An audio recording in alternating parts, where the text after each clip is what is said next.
নমস্কার, সুরমা বার্তায় আপনাদের স্বাগত জানাই। আমি মনীষা। দেখে নিচ্ছি আজকে সংবাদ শিরোনাম। প্রথমবারের মতো আয়োজিত হওয়া সোনবিল উৎসবের উদ্বোধনী অনুষ্ঠানে এসে আপ্লুত রাজ্যপাল গোলাপ চাঁদ কাটারিয়া। করিমগঞ্জ কংগ্রেসের রক্তক্ষরণ রুখতে করিমগঞ্জ সফরে আসছেন গৌরব গগৈ। পাথারকান্দির হরিবাসরে গাড়ির ধাক্কায় প্রাণ গেল এক কাঠমিস্ত্রির। প্রতিবাদে সড়ক অবরোধ জনগণের। এশিয়ার দ্বিতীয় বৃহত্তম জলাশয় সোনবিলে প্রথমবারের মতো অনুষ্ঠিত হচ্ছে সোনবিল উৎসব। সোনবিল উৎসবের প্রথম দিন আসামের রাজ্যপাল গোলাপ চাঁদ কাটারিয়া উপস্থিত হয়ে অনুষ্ঠানের শুভারম্ভ করেন। 24 তারিখ থেকে আরম্ভ হওয়া এই অনুষ্ঠান আগামী 26 ফেব্রুয়ারি অবধি চলবে। আসাম ইউনিভার্সিটির উদ্যোগে ডোনার মন্ত্রণালয়ের আর্থিক অনুদানে এই কার্যক্রম আয়োজন করা হয়েছে। পর্যটন, মৎস্য উৎপাদন, কৃষিক্ষেত্রের প্রবল সম্ভাবনা থাকা সোনবিলের সামূহিক উন্নয়নের প্রতি লক্ষ্য রেখে এই অনুষ্ঠানের আয়োজন করা হয়। অনুষ্ঠানে আসামের রাজ্যপাল গোলাপ চাঁদ কাটারিয়া সহ আসাম ইউনিভার্সিটি উপাধ্যক্ষ সহ ডোনার মন্ত্রণালয়ের শীর্ষ আধিকারিকরাও উপস্থিত ছিলেন। আসামের রাজ্যপাল গোলাপ চাঁদ কাটারিয়া সোনবিলের রূপ দেখে মুগ্ধ হন। তিনি তার ভাষণে সোনবিলের সকল সম্ভাবনার উপর পর্যবেক্ষণ করে আসাম বিশ্ববিদ্যালয়কে এর উপর কাজ করার জন্য বলেন। সাথে ডোনার মন্ত্রণালয়কে এই ক্ষেত্রে বিশেষ গুরুত্ব প্রদান করার আহ্বান রাখেন। पहले मैंने मई 23 में रिव्यू किया था और आज इसका सेकंड रिव्यू है। केंद्र सरकार की जितनी योजनाएं हैं फ्लैगशिप और राज्य सरकार की जो योजनाएं हैं उनका होता है। मुझे इस बात की खुशी है कि पहले रिव्यू और सेकंड रिव्यू में काफ़ी अच्छा सुधार है। कई योजनाओं में एक तरह से परसेंटेज के हिसाब से अच्छी उपलब्धि है, लेकिन फिर भी अभी स्टेट की तुलना में अगर उन आंकड़ों की तुलना करें तो कहीं न कहीं 1%, 2%, 3% अभी हम स्टेट एवरेज से बिलो चल रहे हैं। अगली बार शायद इस सब लोगों के जिस प्रकार से काम करने की क्षमता बनी है, हम स्टेट के एवरेज को भी क्रॉस करेंगे, ऐसा मुझे लगता है। सामान्यतः जो मैंने पुलिस का रिव्यू किया है उसमें जो एक बात मेरे ध्यान में आई वो यह है कि पूरे आसाम में ही कन्विक्शन रेट बहुत कमज़ोर है। पिछले 2 सालों में कन्विक्शन रेट बढ़ी है, स्टेट की भी बढ़ी है, यहाँ की भी बढ़ी है, लेकिन फिर भी अभी उस कन्विक्शन रेट को बढ़ाने पर विशेष ध्यान देने की आवश्यकता है। विशेष करके मर्डर केसेस में है, पॉक्सो एक्ट है, NDPS एक्ट है, इस प्रकार के जो गंभीर अपराध हैं, डकैती है, चोरी है, उसमें परसेंटेज ऑफ कन्विक्शन बढ़ना ही चाहिए। उसके लिए DG साहब से बात हुई मेरी कि इस प्रकार के केसेस में केस ऑफिसर स्कीम को लागू करें।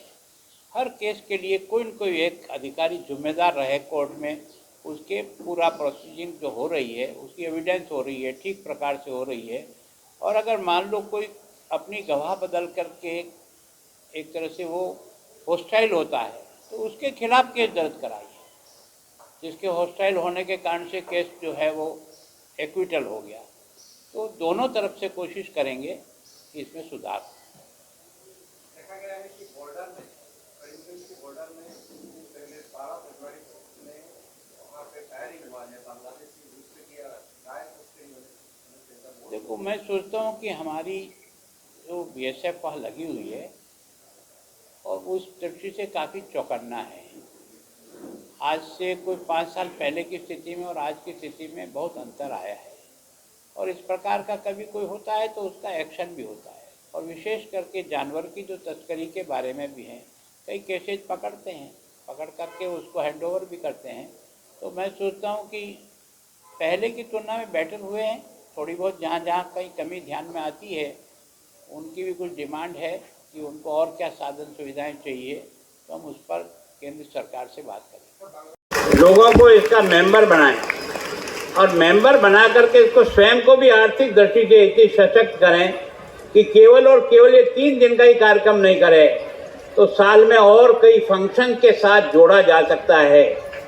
जैसे बर्ड फेस्टिवल होता है, अब मैं सोचता हूँ जैसा आपने कहा कि यहाँ ऐसी ऐसी बर्ड आती है जो शायद कहीं दिखाई नहीं देती है, और मैं सोचता हूँ कि इस दुनिया में पक्षी प्रेमियों की कोई कमी नहीं है। जैसे पक्षी 2500, 3000, 10,000 किलोमीटर चल करके आ जाते हैं, वैसे पक्षी प्रेमी को भी ये पता लग जाता है मेनार गांव में, एक छोटा सा, उस मेनार गांव में जिस प्रकार के बर्ड, फिर ये पर्यटन केंद्र कैसे बने। इस पर्यटन केंद्र के लिए सबसे पहला आवागमन के साधन अच्छे हो ताकि यहाँ लोग पहुँच सकें, और आने के बाद यहाँ रुकने के भी साधन हो। तो मैं सोचता हूँ बाकी साधनों की चिंता में रहो। पेइंग गेस्ट हाउस हमारे यहाँ उदयपुर में एक बहुत बड़ा कल्चर है।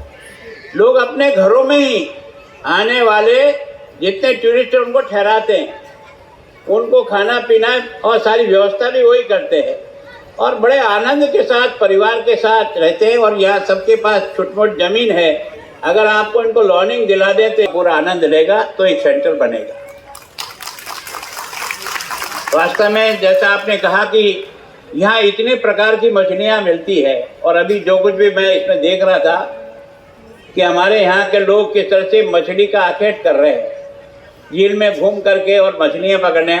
और जैसा आपने कहा कि केवल ये मछली का व्यवसाय पूरा आसाम को भी सप्लाई करता है यहाँ से, और जितनी वैरायटी की मछली यहाँ होती है, जैसा आपने कहा कहाँ से आती है हमें पता नहीं है, कोई अदृश्य शक्ति है जो पता नहीं धरती में से किस तरह से उत्पन्न करती है और कैसे वो तैयार होती है, ये तो है। लेकिन उससे भी आपको लगता है कि यहाँ निश्चित रूप से इस प्रकार की व्यवस्था है। और मैं सोचता हूँ कि किसी भी स्थान के डेवलप छोटी मोटी दुकानों के सहारे अपनी आवश्यकता की सामग्री भी खरीद सके और चल करके यहाँ देखे, और फिर आमोद प्रमोद के जितने सांस्कृतिक कार्यक्रम हैं, मैं सोचता हूँ वो यहाँ हो। अधिकांश बच्चों के कंपटीशन हो, विभिन्न तरह की प्रतियोगिताओं के कंपटीशन हो, चित्रकारी हो सकती है, यहाँ के बारे में कुछ आयोजन हो। और मैं सोचता हूँ इन कार्यक्रमों के माध्यम से ही यहाँ जो आसपास में लोग रहते हैं उनका आर्थिक उन्नयन होगा। और हम और आप सब इस बारे में चिंतित है कि लोगों का आर्थिक उन्नयन कैसे हो। जहाँ संस्कृति को जाने, अपने अतीत को जाने, वो तो आवश्यक है। मुझे बताया है कि आपके इस विश्वविद्यालय ने अभी इन 3 दिनों में कुछ शैक्षणिक सत्र करने को, इस उत्सव को कैसे जन का लिए सबके लिए आकर्षण का केंद्र बना सकते हैं। और मैं सोचता हूँ कि वास्तव में, अब मैंने तो देखा नहीं, पर बारिश के समय मैं भी आके देखूंगा। इतनी बड़ी झील जैसा इसमें दिखाई दिया, इतना पानी का अंबार देख करके, और इतनी उथली कि वो वापस खाली भी हो जाती है, और लोग इसका फसल पैदा भी कर लेते हैं और वापस पानी आ जाता है। तो कोई न कोई चमत्कार तो प्रभु का है। लेकिन वास्तव में इस स्थान के बारे में आपने प्रयत्न किया, आपके मित्रों ने प्रयत्न किया, जिन्होंने किया मैं उनका बहुत बहुत नमन और स्वागत करता हूं कि आपने एक अच्छी शुरुआत की है। मैं सोचता हूं भारत को जानो और समझो, ये भारत ऐसे ही समझा जाएगा। हमारे यहाँ ईश्वर ने इस प्रकार की वस्तुएं बनाई है जो शायद दुनिया के लोगों को देखने का मौका ही नहीं मिलता है ना। मैं सोचता हूँ ये भी एक बहुत बड़ा रिसर्च है। आपकी यूनिवर्सिटी इस बारे में कोशिश करे कि आपके बच्चों को इसके ऊपर पीएचडी लेने के लिए अलग अलग क्या सब्जेक्ट हो सकते हैं, ताकि यहाँ बच्चे पीएचडी लेकर के अपने थीसिस के माध्यम से दुनिया के पास उस ज्ञान को भी पहुँचा सके कि आखिरकार ये झील है क्या, यहाँ की ये जो झील का आवश्यकता और उसकी उपयोगिता क्या है, इसके आगे बढ़ाया जा सकता है। मैं सोचता हूँ कि केवल और केवल यहाँ विभिन्न प्रकार की आज कई कल्चर कार्यक्रम भी है, जो मैं सोचता हूँ वैसे भी आसाम कल्चर की दृष्टि से तो बहुत आसमान छुए हुए था। कार्यक्रम के द्वारा अतीत से वर्तमान को जोड़ने का जो तरीका है वो सबसे महत्वपूर्ण है। हम लोग अगर अपने देश में आज भी बहुत खुशहाल लगते हैं तो हमने अपने अतीत को वर्तमान से जोड़ा, और भविष्य के निर्माण के बारे में देश के प्रधानमंत्री जी बार बार कहते हैं कि 2047 में भारत दुनिया का नंबर 1 का आर्थिक दृष्टि का देश बनेगा। अगर भारत आर्थिक दृष्टि से 1 बनेगा तो कब बनेगा? केवल कुछ लोगों के अच्छे बनने से नहीं बनेगा। सर्व सामान्य व्यक्ति यहाँ का आर्थिक दृष्टि से मजबूत बनेगा, तभी देश मजबूत बनेगा। और उसके लिए ये जो विभिन्न कार्यक्रम जिस प्रकार के आयोजन होते हैं, यानी वास्तव में मैं भी 40 साल 45 साल से राजनीति में काम करता हूँ, लेकिन कभी ये सोचा नहीं था कि हम उस इंग्लैंड को भी आर्थिक दृष्टि से पीछे कर देंगे जिसने 200 साल तक हम पर राज किया।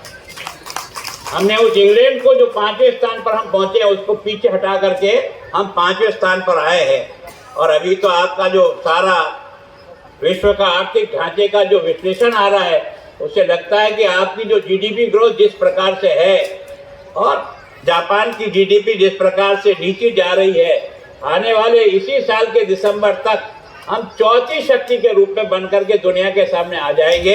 इसका मतलब हमारे में दम है, पर इसके लिए प्रयत्न सबको करना पड़ेगा चाहिए।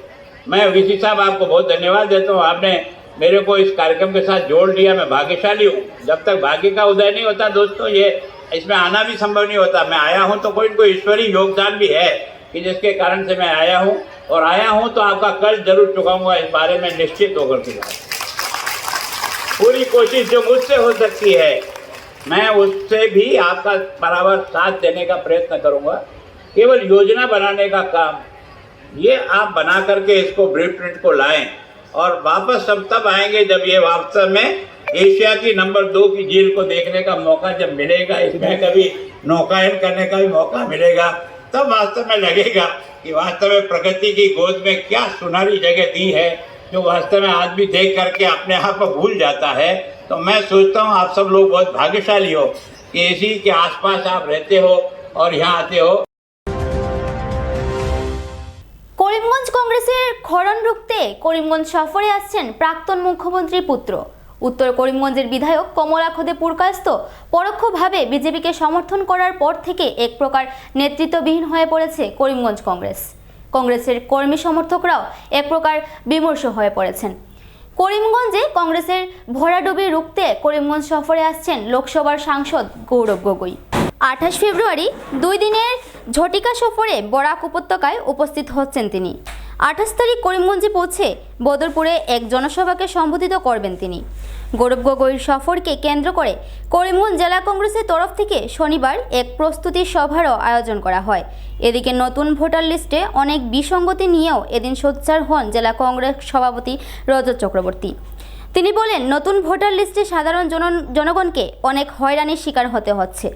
উদ্দেশ্য প্রণোদিতভাবে সরকার পক্ষের মদতে এই বিসঙ্গতি করা হয়েছে বলে তিনি ক্ষোভ প্রকাশ করেন। কমলাক্ষ সিদ্দিকবিহীন কংগ্রেস গৌরব গগৈর সভায় কতটুকু মানুষ জমাতে পারে তাও এখনো দেখার বিষয় বলে রাজনৈতিক মহলে চর্চা শুরু হয়েছে। আজকে আমরা জেলা কংগ্রেসের পক্ষ থেকে জেলা কংগ্রেসের পদাধিকারী ব্লক কংগ্রেস সভাপতিদেরকে নিয়ে এখানে সভার আয়োজন করা হয়েছিল। মূল আলোচ্য বিষয় কংগ্রেস ওয়ার্কিং কমিটির সদস্য, নিখিল ভারত কংগ্রেস ওয়ার্কিং কমিটির সদস্য সাংসদ গৌরব গগৈ মহাশয় আগামী 28 তারিখ বরাক উপত্যকা সফরে আসছেন, দুদিনের সফরসূচি নিয়ে। এই উপলক্ষে করিমগঞ্জ জেলার বদরপুরে একটি জনসভা অনুষ্ঠিত হবে এবং এই জনসভার পর হাইলাকান্দিতে আরও দুটি কার্যসূচি রয়েছে 28 তারিখেই। এরপর উনি ওই দিন 28 তারিখ রাত্রিবেলা শিলচর চলে যাবেন এবং শিলচর 29 তারিখে কার্যসূচি রয়েছে, সেই কার্যসূচিতে অংশগ্রহণ করে উনি দিল্লিতে চলে যাবেন। তো এই উপলক্ষে আজকে আমরা সভা করেছি করিমগঞ্জ জেলা কংগ্রেসের। এখানে উপস্থিত আছেন আমার সিনিয়র মোস্ট কংগ্রেস লিডার প্রাক্তন জেলা কংগ্রেস সভাপতি সন্তু রায় মহাশয়, আরও কংগ্রেসের বিভিন্ন নেতৃবৃন্দ। আমরা আজকে সবাইকে এই সভার মাধ্যমে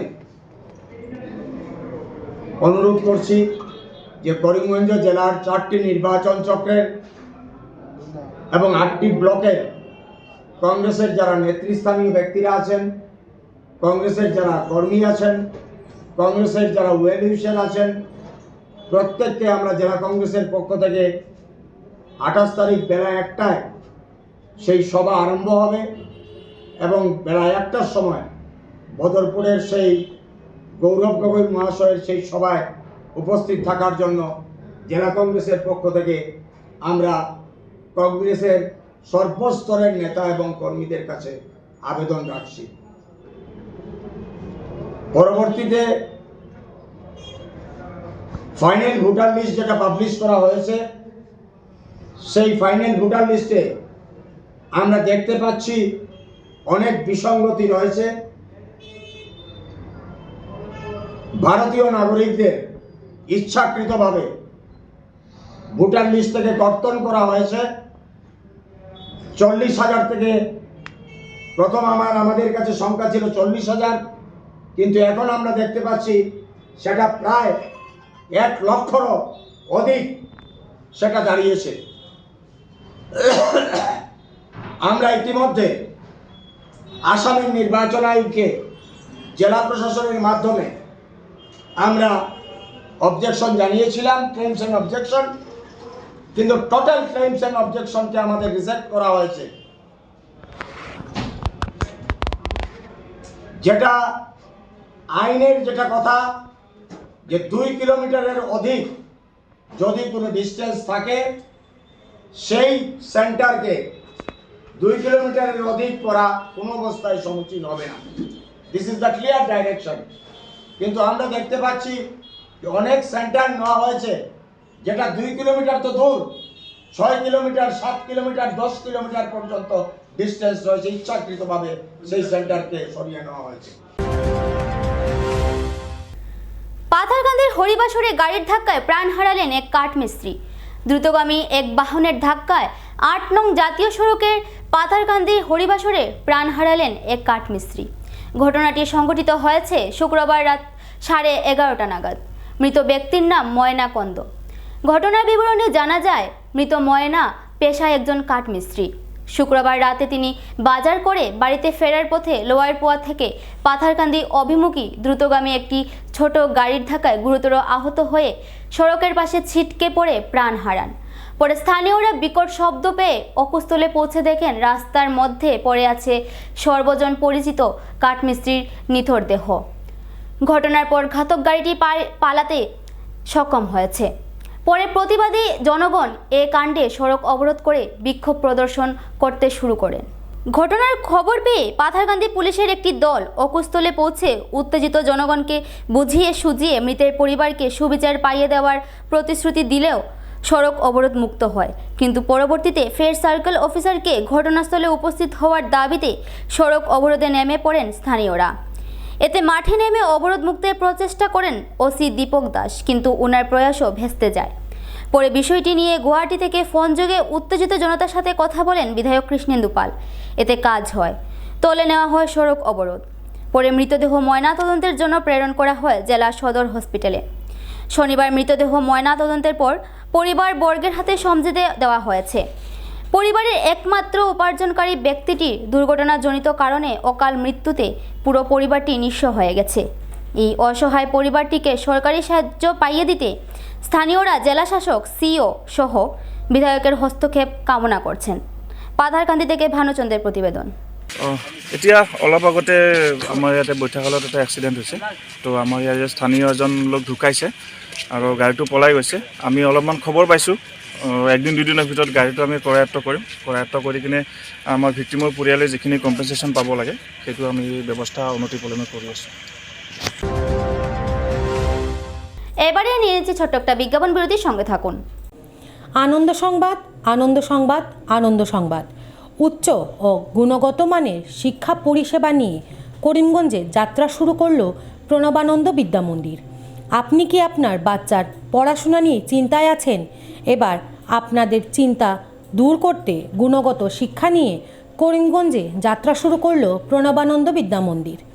প্রথমবারের মতো টাটা ক্লাস এইজের মাধ্যমে স্মার্ট ক্লাসের সুবিধা নিয়ে এসেছে প্রণবানন্দ বিদ্যা মন্দির। 18 ডিসেম্বর থেকে সোম থেকে শনিবার সকাল 9:30 ঘটিকা থেকে 2 ঘটিকা অবধি স্কুল প্রাঙ্গণ থেকে ভর্তি ফর্ম সংগ্রহ করতে পারবেন। আমাদের ঠিকানা আজাদ সাগর রোড, করিমগঞ্জ। যোগাযোগ নম্বর 7570576632 9859147414। আপনি ঘর বানিয়েছেন, ঘরের রং নিয়ে চিন্তা করছেন? চিন্তার দিন শেষ। করিমগঞ্জের মিশিতা পেইন্টস ডিউলাক্স কোম্পানির বিভিন্ন রকমের রঙের সম্ভার নিয়ে উপস্থিত হলো বিশ্বাসের অপর নাম deluxe. Let's colour with deluxe. আমাদের ঠিকানা স্টেশন রোড, করিমগঞ্জ, বিশাল মেগামার্টের সম্মুখে। যোগাযোগ নম্বর 9854299300, 9401449722।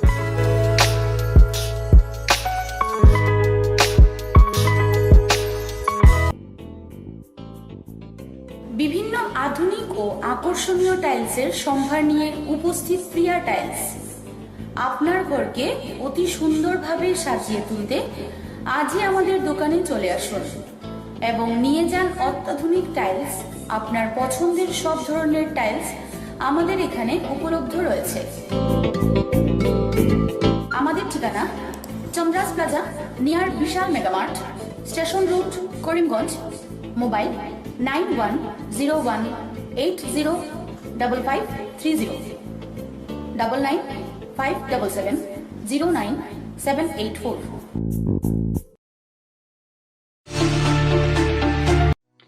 আপনি কি শ্বাসকষ্ট, বুকে ব্যথা, পিঠে ও কোমরে যন্ত্রণা, হাতে পায়ে ঝিনঝিন করা, মাথা ব্যথা সহ হার্ট, বাইপাস সার্জারি, কিডনিজনিত বিভিন্ন রোগে ভুগছেন? তাহলে আর চিন্তা নেই। এবার থেকে করিমগঞ্জের নিউ লাইফলাইন হসপিটাল এ আয়ুষন্দ্রা সুপার স্পেশালিটি হসপিটাল গুয়াহাটির বিশেষজ্ঞ ডাক্তাররা রোগী দেখতে করিমগঞ্জে উপস্থিত হবেন। 12 মার্চ রোগী দেখবেন ডক্টর সিমরনজিৎ সিং। 14 মার্চ রোগী দেখবেন হৃদরোগ বিশেষজ্ঞ ডক্টর আদিত্য ভাস্কর। 15 এবং 16 মার্চ রোগী দেখবেন ডক্টর বি শ্রী হর্ষা। রোগী দেখতে করিমগঞ্জে উপস্থিত হবেন। আমাদের ঠিকানা new lifeline hospital and research centre. অগ্রিম বুকিংয়ের জন্য যোগাযোগ করুন 7399195391, 9678806896, 9854135470। আনন্দ সংবাদ, আনন্দ সংবাদ। করিমগঞ্জে এই প্রথম 3D সিটি স্ক্যানের সুবিধা নিয়ে এলো Karimganj health city, Banamali road, Karimganj. পুরো শরীর 3D সিটি স্ক্যানের সুবিধা এখন পাচ্ছেন করিমগঞ্জে। আন্তর্জাতিকভাবে বিখ্যাত ডাক্তার দ্বারা রিপোর্ট। 3D সিটি স্ক্যানের জন্য যোগাযোগ করুন telephone 03843260705, mobile 9678033047। Karimganj health city, Banamali road, Karimganj আপনাদের সেবায় নিয়োজিত।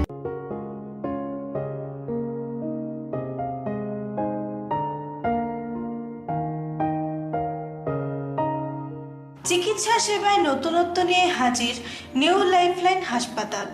অত্যাধুনিক প্রযুক্তিতে এখানে pinhole surgery, gallbladder, appendix surgery করা হয়। শিলচর মেডিকেল কলেজের সার্জারি বিভাগের অতিরিক্ত প্রফেসর ডক্টর RC শ্যাম সার্জারিগুলি করবেন। তাছাড়া তিনি প্রতি শনিবার বিকেল 3টে থেকে OPD-তে রোগী দেখবেন। রয়েছেন শিশুরোগ বিশেষজ্ঞ doctor Gulzar হোসেনও।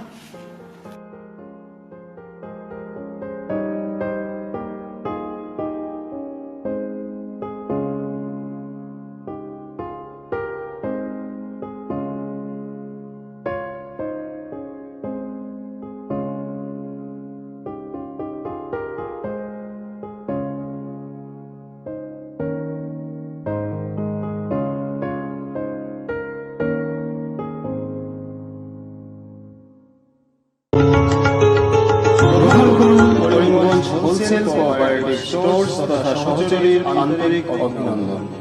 Karimganj wholesale cooperative স্টোর্সের নিয়ন্ত্রণাধীন স্টেশন রোডস্থ বিভাগীয় বিপণী সহযোগী নতুন উদ্যোগে সমৃদ্ধ হয়ে জনগণের সেবায় এগিয়ে এসেছে।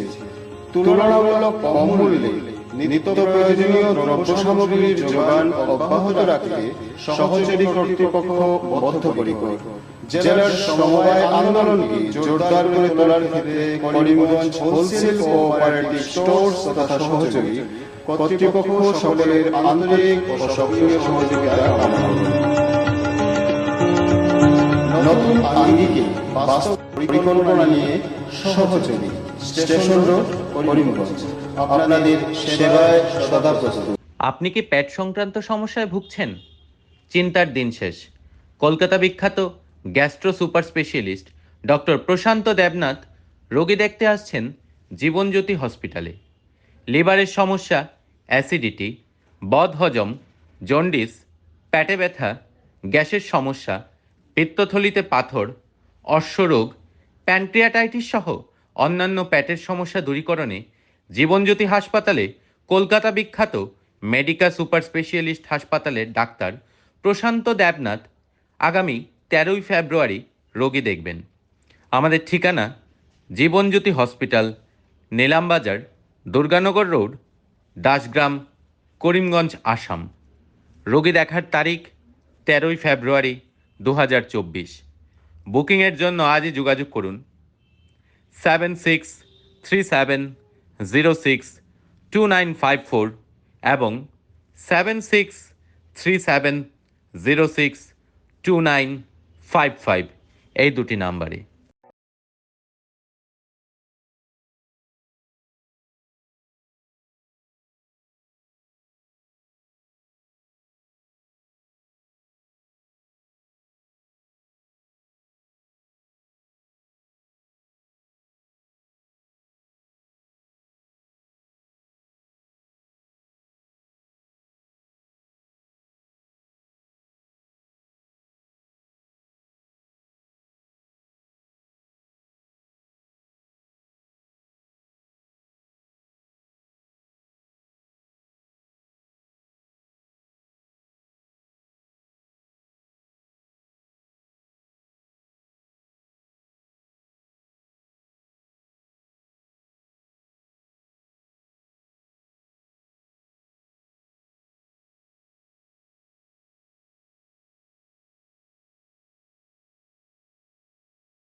সুরমা বার্তা আজ এ পর্যন্তই। আগামীকাল আবার দেখা হবে একই সময় একই চ্যানেলে। নমস্কার।